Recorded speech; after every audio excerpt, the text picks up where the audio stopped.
mulata.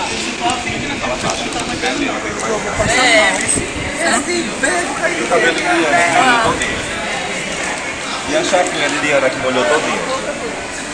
Quando eu me virei, eu tô cheirosinha, meu filho, mulher bicho. Eu tô vendo tão cheirosa que você tá, Não ia tomar banho.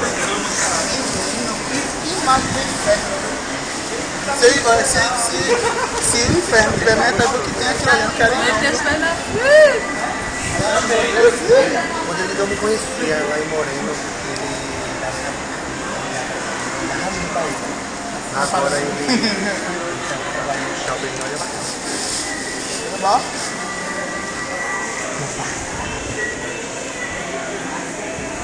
Que fome. Quem ligou pra mim? Quem é? Você mora onde? Eu moro lá em Augusto.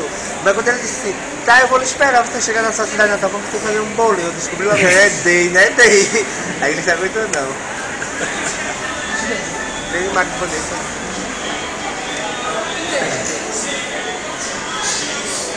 Tem uma moto? Você mais que eu tô doente. Fiquei doente com aquele cabelo vindo lá.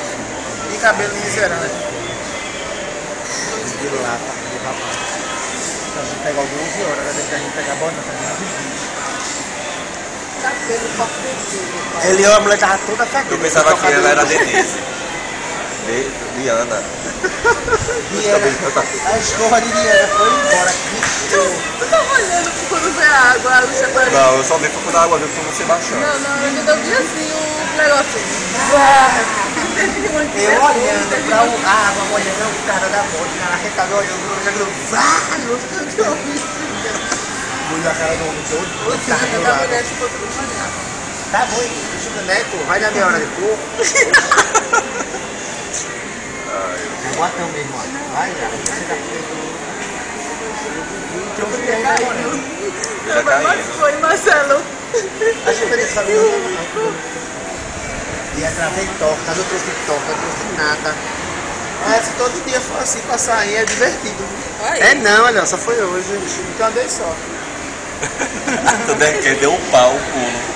A Thundercat foi deu um pulo. É assim, Ela quer falar? A foada sem dragão de equilíbrio. Ela de amarra agora.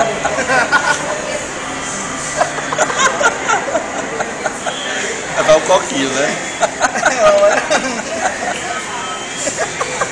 Pode soprar, né?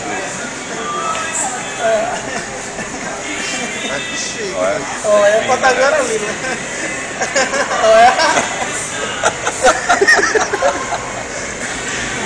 Ó, chegou. Chegou, ainda bem. Vamos ver se esse caminho vai ser divertido. Vai ter alguém preparado.